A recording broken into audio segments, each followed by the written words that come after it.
Why did I bother? Why did I not just hold this up? Here it is. This is it. Okay, it is time for some more actually autistic memes. Some memes made by actual autistic people. Real ones. Real ones. And my husband has picked these out as usual and sent them to me, and I've just seen that the first thing he sent me is our ticket confirmation for the Eras tour. He must have thought it was a meme. Okay, this one's a tweet. It says, "My brain, hey, I want you to have a horrible feeling like you've been called to the principal's office." Me, okay, I'm 33, but sure. I don't know why I get this. What is this feeling? I get it. Oh, I hate it when your heart sinks and you're like, oh, I know there's something bad making me feel this way. And then you're like, nah, I'm sure it's not really that bad. And then it like comes back to you what it is that's making you feel bad. And you're like, oh no, that is that bad. That does match the feeling. Oh my gosh, that's really funny. How did autistic people cope back in the medieval times? Imagine being burnt up to and Wiglaf comes along and tells you it's your turn to churn the butter and kill us both. Oh my gosh. I do really worry about my autistic PDA self. Female self in the past. I've said it before. I suppose you would just have to mask your way through that butter churning. It's just scary to think, like, how would you have been treated as an autistic woman who had meltdowns in the past? Like, in the not even so distant past. I mean, people are still institutionalized and, you know, but would it have been, like, seen as a possession or something? It's scary. But the thing is, like, life these days isn't demanding in the way that we have to churn the butter and, you know, wake up to milk the cows. These are all quite dairy-based. I'm sure there were other tasks that people did that weren't dairy-based. But, like, as technology has got better, we've just kind of raised the bar of how much we need to achieve, and it's just different things. We still have to do a lot. Like, life is still demanding. I'm glad I don't have to churn the butter, though. My dyspraxic self trying to, like, tend to the land would not have been pretty. Yeah, I mean, like, oh, just even imagine me as, like, a 50s housewife or something. I would have killed someone probably. Yeah, you're right. This chair, this depressing purple chair. Why doesn't it roll? Why doesn't it spin? Why doesn't it have wheels? This is an autism torture device. Not just that, it's also really uncomfortable. Like, the plastic chairs at school, ooh, were just hell. And they had like a funny bumpy texture. Some of the chairs that we had, there were some brown ones and some blue ones that both had this kind of just a texture thing on it. And it used to irritate me sometimes so much, and I couldn't get comfortable, and I'd have to just like move my bum around on the chair, and it would sometimes be excruciating, like I was sitting on worms or something, and I just could not get comfortable. I don't know, I still get that sometimes when I sit on certain chairs and when I'm in certain clothing and then sit on certain chairs, this like squirmy, restless thing. And oh my god, yeah, would it really hurt schools so much? I know, you know, maybe they don't have the budget or whatever, but to like put cushions on our chair. Teachers have nice spinny desk chairs. I mean, if they had spinny chairs, I suppose everyone would be spinning all the time. Is that the worst thing? Is that really so scary? I mean, schools are scared of somebody wearing a bit of nail polish is gonna, like, you know, set the whole place on fire. So maybe they would think it was. But teachers get to be comfy. Why don't we get to be comfy? I mean, I know the covers would get like pulled off and there'd be holes in them and the foam would be coming out of all these chairs. Like, yeah, people don't really look after school property very well, but maybe if we had nicer things we would. I don't know. I just think maybe our bums deserve better as young people. I don't know. The colour of the chair is not too bad. What are those, oh, the lines on the back of them though? We didn't have any like that had the gaps in them. I don't like the look of that. Writing a cover is just like, here is my Worksona. She has no mental illnesses and hates breaks. I would like to LARP her for 40 hours a week with full pay and benefits. Oh my god, I love that. Oh, I hate reading things like, you know, 40 hours a week and stuff like that. Like, I hate the idea of full-time jobs. I'm so glad I haven't had to work a full-time job yet, and I'm like kind of hoping I can get away with it for the rest of my life. I would rather work every second of my existence for myself than work 40 hours a week for somebody else. 100%, no matter how illogical that is. And I would have a lot more energy that way. Even if I work way more hours for myself, I'm still less likely to be burnt out than I am working for somebody else, because less of the social pressure and also less of this pressure, yeah, to pretend to be somebody else, to pretend not to be autistic and mask every single day. The doctor didn't take me seriously because I didn't scream in pain when she examined me. I forgot pointless social rules get taken more seriously than autistic people saying they're in pain. Oh my gosh. Yes. So I have a really dodgy ear. There is stuff wrong with it. Nobody knows what's wrong with it. Nobody seems to care to know. I've got a hearing aid now, which executive dysfunction. I keep forgetting. I just need to put a new battery in it and put it on my head. Have I done it? No, I do the same thing with watches. If I have a watch, I will never put it on.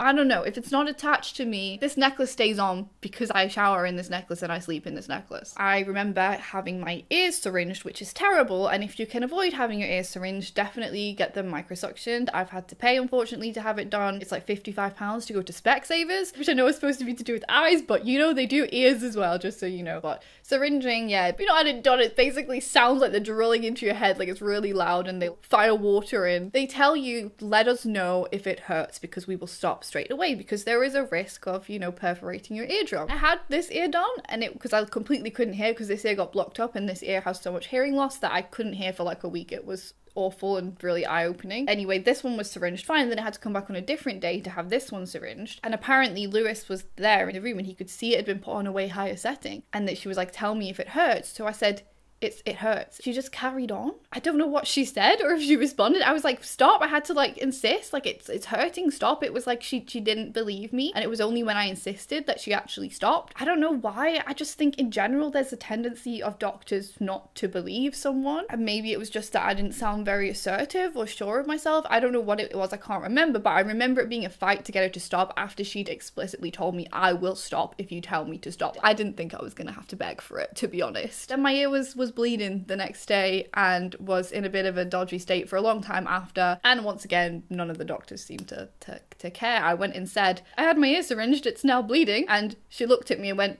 what do you want me to do about it?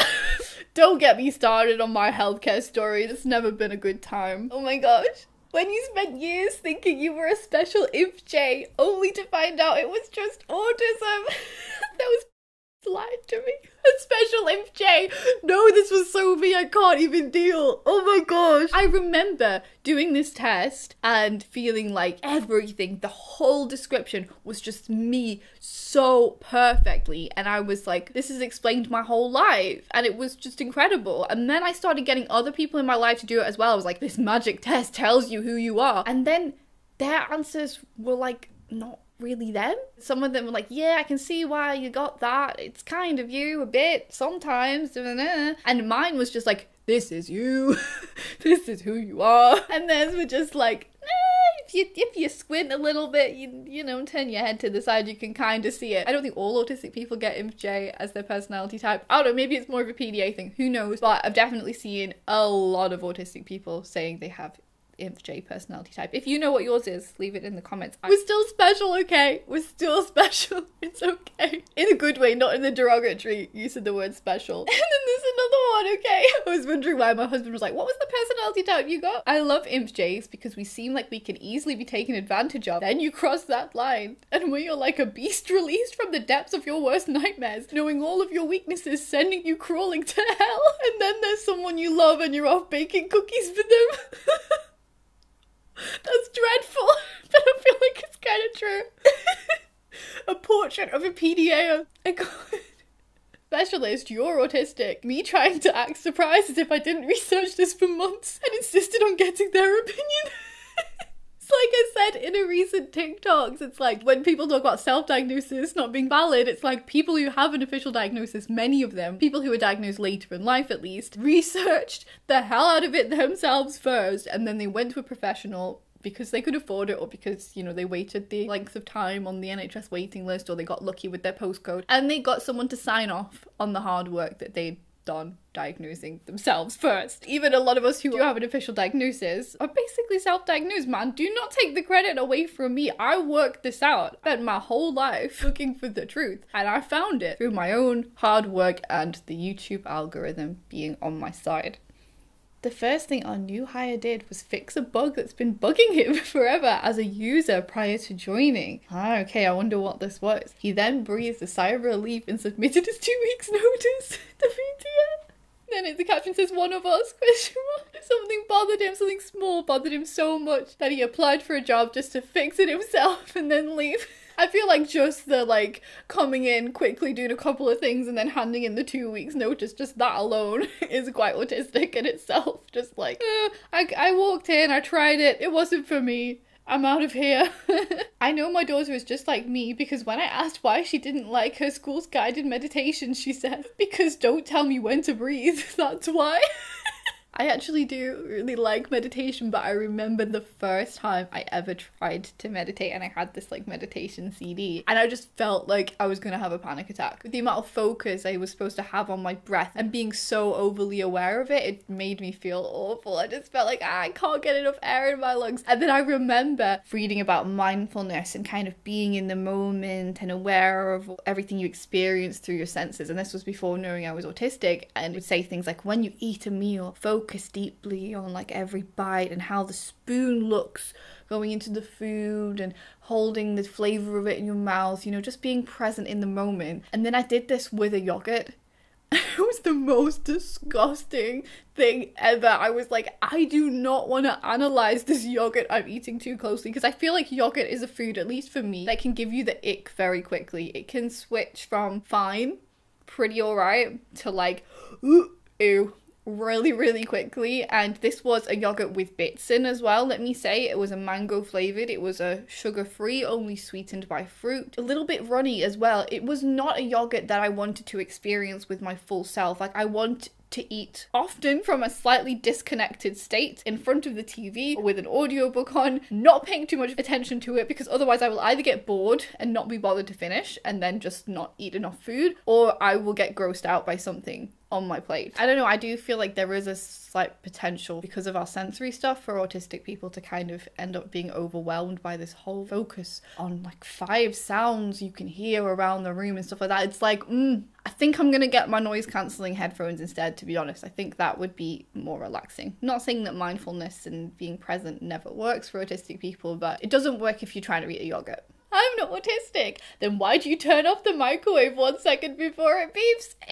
Is this to do with the whole, like, just hating the little sounds? I just feel like I really wish equipment wouldn't notify me of things. I've said this so many times. I think it's just like a PDA, demand avoidance thing. I'm like, hush now, darling. It's fine. Stay quiet. My washing machine doesn't speak to me. How good is that? It's ancient. It doesn't communicate with me. Apart from when it's, you know, taking off, when it gets into the like really excitable part of the cycle and you have to shut the door and just be like, please calm down. It doesn't shout at me when it's done. It doesn't screech repeatedly for way too longer than anybody needs it to. It's just sensible. But then, of course, naturally that does lead to having to rewash things because you have forgotten. And I still don't really know how long each of the different cycles are. It doesn't tell me the time because, as I said, it's ancient. They're just all different letters. I haven't timed them. If I could time them, I suppose I could put on my own timer. But I don't want to hear a timer, you know? I just want to do it intuitively. Like, when I feel ready to get the washing out, I will. And if the washing is clean and doesn't smell, you know, like it's been left in there for too long, then that's a win. If it needs to be washed again, let's go. No, I'm joking. I try and only put washes on at times where I'm like around doing other jobs so that I can go back and get it. I like this one with the 2 parts and then the 2 haunted houses on the hill. Being autistic, being infantilized the shit out of, being treated like absolute. Which one would you prefer?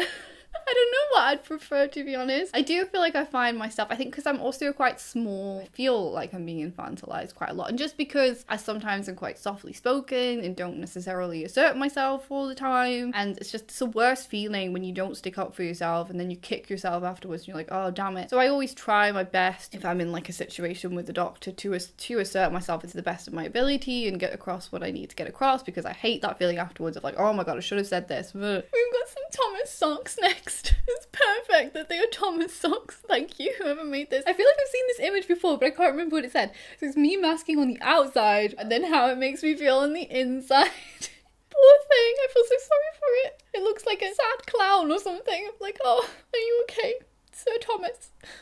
That is so it. You know, like my most viewed video on my channel is like how masking feels from the inside. And it's like 18 minutes. Why did I bother? Why did I not just hold this up? Here it is. This is it. This is the best depiction I could find. This actually does sum it up. I have a video about my whole like burnout story and like the worst 4 years of my life, where basically due to some restrictive and repetitive and obsessive behavior, I became incredibly burnt out. I had a panic attack in several exams, and I'm really, really hoping that I don't get so stressed that I break down again like I did in my last English exam. When I look at video from that time, time. I'd have less video at that time than I do from other points in my life, and for a reason, but like photographs and stuff, I'm smiling. I look fine. It's amazing to me. I've had it with like chronic health issues as well, where it's something that you just feel on the inside, and I'll have like put an effort in and got ready that day and stuff, and I'll look at myself in the mirror and be like, I feel so ill. And when you don't look it, other people can't understand it. Why do you look so okay? How do you look so okay? And I mean, that's the whole point. It's masking, it's covering it up. It just gets really hard for other people to believe that there is a problem, or for other people to help you, for other people to take your kind of little cries for help that you do make seriously, because like, you're fine and you're doing well at things and it's all great. I've certainly felt like that sock before. I love the way it looks so frazzled because of like all the loose threads and stuff. That is how it feels. It feels chaotic. Often when I'm masking, I'm being a chaotic, embarrassing mess, and then actually on the surface level, I'm just being a kind of quiet, smiley woman who maybe laughs a bit too much. I mean, like, it could be better, but it's not that hideously bad, but that's certainly, yeah, how it feels like I'm coming across. I feel like I look like that second sock when I'm masking, when I actually sometimes look like the first sock. Neurodivergent people be like, I simply don't vibe with the spoon. If you haven't seen the last memes video that I did, Autistics, choose your fork. And we had a meme with some different forks and you had to choose one. Which fork would you choose?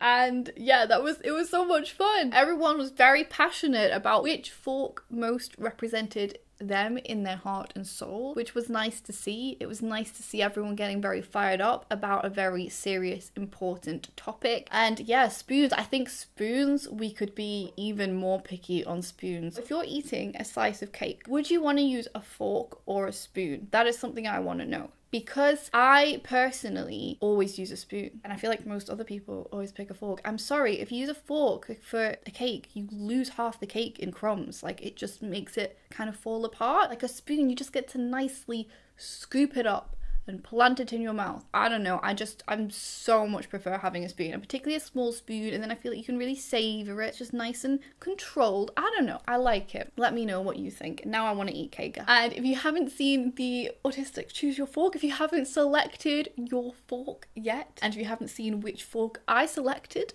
then please head over to that video. And if you want to subscribe, feel free to subscribe. There's a lot of people who watch who don't subscribe. It's quite an embarrassingly high percentage. So it would make my fragile self-esteem feel a bit better perhaps, but you don't have to if you don't want to. And of course, you don't have to turn notifications on, because I don't want to be your washing machine, you know? I don't want to be that for you.